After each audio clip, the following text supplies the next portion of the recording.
de 350 femmes, membres de la coopérative agro-pastorale Tuungane, ont exposé les résultats de la culture des haricots qu'elles ont effectué depuis le mois de mars à Saké, dans le groupement Kamuronza, ce mardi 25 juin 2025, en territoire de Massissi.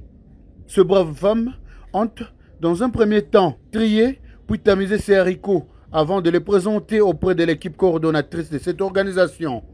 Après cette étape, ces femmes, dont la plupart sont de troisième âge, se sont dirigées dans leur champ d'au moins 1 hectare, lieu où elles ont effectué le sarclage et l'entretien des haricots dans leur champ. Mkouli Masanga Bernard, représentant de la coopérative Tuungane en territoire de Massissi, revient ici sur l'essentiel des activités de cette journée. Aujourd'hui, nous avons une grande activité. On avait une activité de récolte de haricots et entre-temps, on avait une petite activité de sarclage de haricots ici, raison pour laquelle vous voyez l'effectif des mamans qui sont présentés massivement. Les haricots qu'on a récoltés aujourd'hui, qu'on a fait l'activité de battage, c'est ce qu'on dit. On l'avait planté, c'était le 15 mars 2025. Et pour les haricots ici présents, on est en train de faire la 3e sarclage. On l'avait planté le 5 avril 2025. Jusqu'à présent, nous comptons mesurer une affaire de 700 kg parce qu'on avait planté 80 kg par hectare. Bref, on avait planté une affaire de 2 hectares ici. Plusieurs défis ont comblé les activités agricoles de la semence jusqu'à la récolte de ces haricots. Le changement climatique, la carence de l'engrais chimique et le vol des semences sont les grands défis auxquels a fait face cette période culturelle, comme a signalé Fikiri Nikaziboule Félicien, ingénieur agronome de la coopérative agro-pastorale Tuungane. Les problèmes auxquels nous avons fait face, il y a tout d'abord les ravageurs, surtout les rongeurs qui nous ont attaqués au niveau des champs des haricots, même aussi au niveau des champs de maïs.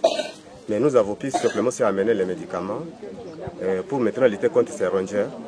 Mais en dépit simplement de ces rongeurs, nous avons aussi remarqué qu'il y a aussi même des vols. Certains gens qui sont mal intentionnés, qui passaient dans les champs et volaient nos cultures, surtout des haricots. Vraiment, nous avons simplement les problèmes liés au climat parce que nous avons simplement semé avec un retard. Sinon, la saison dans laquelle nous sommes en train de récolter, c'est une saison qui est courte, qu'on appelle encore saison baie. Vous savez simplement que c'est une population qui est retournée, qui vient du cas directement de déplacer au niveau de Mugunga. Mais vu que nous sommes venus avec un grand retard, nous avons labouré. Vu maintenant ces retards, ça nous a amené maintenant aussi à ne pas produire comme il fallait. Ça, c'est un défi là-bas qu'on ne pouvait pas aussi imaginer, qu'on ne pouvait pas maintenant s'en passer, sans parler.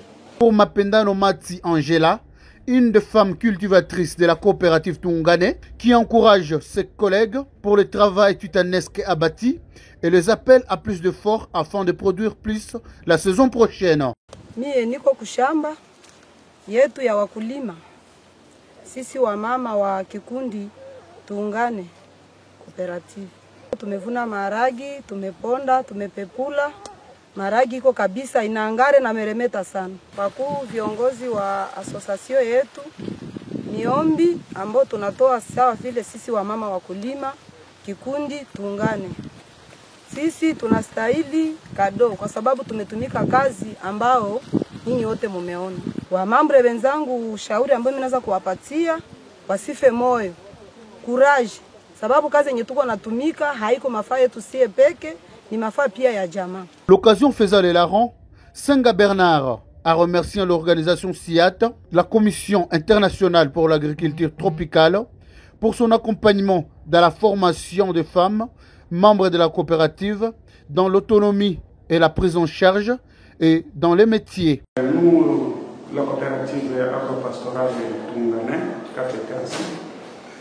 nous travaillons avec 350 mamans ici à Saké. Nous sommes appuyés par l'organisation SIAT. C'est à partir de l'année passée que nous avons commencé cette activité de l'agriculture. SIAT signifie Commission internationale de l'agriculture tropicale. Ici, nous sommes à Saké, dans le département Kamounza. Nous avons 350 mamans que nous travaillons avec ici. Et dans le groupement ici environnant de Matanda, Puni Matanda, nous avons 150 mamans. C'est-à-dire, avec l'objectif de l'autonomisation de la femme, les différentes recommandations des SIAT, nous avons été obligés d'identifier des mamans retournées au niveau des hauts plateaux et les mamans d'ici à Saké. C'est-à-dire, ici à Saké, nous avons travaillé avec ces mamans pour la multiplication des semences de la variété Néné, les haricots que vous venez de voir récoltés ici. Et au niveau de Matanda, nous avons travaillé, nous avons eu le temps d'échanger avec les mamans, et les mamans elles-mêmes ont choisi, ont préféré la variété volubile. Donc ce sont les haricots qu'on produit, mais avec des titelles. Pendant ce temps, Adèle Boingué remercie la SIAT pour les différentes formations que leur apporte. Chaque fois formation la SIAT. Formation ya gift tegemea na jinsi tunaweza lima shamba yetu ipate mboleo na mimea ipande mzuri tupate mavuno ya kutosheka. Mie nishaprofite ya nini? Ya kwanza nilikuwa sijue kama kulima ni kuko modeli ya kulima na kupanda kunakuwa modeli ya kupanda. Na pili kidogo nilipewa, nilienda na mimi nikipanda sendo jinsi waliforme, vraiment niliona nilitoa sawa sawa jinsi nilikuwa na lima. Na hii formation nishaifanya jinsi mtaleji kukamata mbele ya mwenzako unaenda kumadia na mwenyewe unazidia miaka wala kimo jinsi mtaleji kukamata mbele tuko mkazi na kama tuko na wakubwa. La coopérative agro-pastorale Tuungane cultive non seulement les haricots, mais aussi le sorgho, le bananier et d'autres spécialités. La moisson est grande, tout comme les ouvriers.